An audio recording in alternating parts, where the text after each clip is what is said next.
தயவு செஞ்சு இந்த கேபில் வர்றவங்க வந்தியெல்லாம் உங்கள் ரூட்டை மட்டும் சொல்லிட்டு பேசாமல் இருங்க. ரோட்டில் வர்ற பிரச்சனையெல்லாம் நாங்கள் பார்த்துக்குவோம். நேற்று போய்கிட்டு இருக்கேன், ஒருத்தன் குறுக்க வந்துட்டேன். சரி வந்தாச்சு, பிரேக் அடிச்சாச்சு, அவனும் மிஸ் ஆகிட்டான், நானும் விலகி போயிட்டேன். பேசாமல் இருக்கு. கூட வந்த ஒரு கிறுக்க பைய மண்டையை பார்க்கவே தெரிஞ்சு இவன் அரைமண்டலாக தான் இருப்பான்னு மண்டையை வெளியே நீட்டிட்டு அவனை பிடிச்சி வம்புழுத்து இவன் எனக்காச்சுன்னு வீட்டுக்கு போயிட்டான்.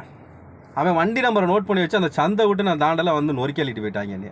நான் இல்லடாங்கிறேன், வண்டிகளை நீ மட்டும்தாண்ட. அவன் ஒரு குருட்டு கபோதி.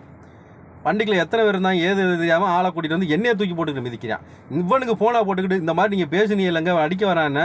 சரி தம்பி பார்த்துக்குங்க தம்பி, நான் அந்த வேலையாக இருக்கேன்னு அவன் எனக்கு போனை வச்சுட்டான். இப்போ யார் ஊமை குத்து வாங்கி சாகுறது? காலில் விழுகாத வரையா கெஞ்சினேன், மண்டையில் அடிச்சு விட்டாங்க. அர்த்தம் முடிச்சவன்.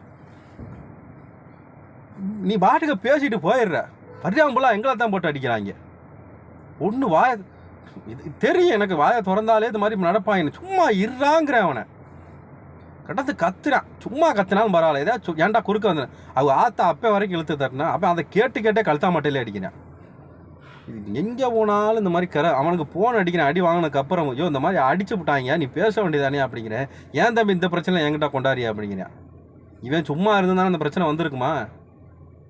எங்கே போனாலும் ஏதாவது ஒரு 7:30 வந்துடுது. இந்தா அடுத்து ஒரு 7:30 வருது. ஓகே நண்பர்களே, நான் மீண்டும் கூப்பிட்றேன் உங்களுக்கு.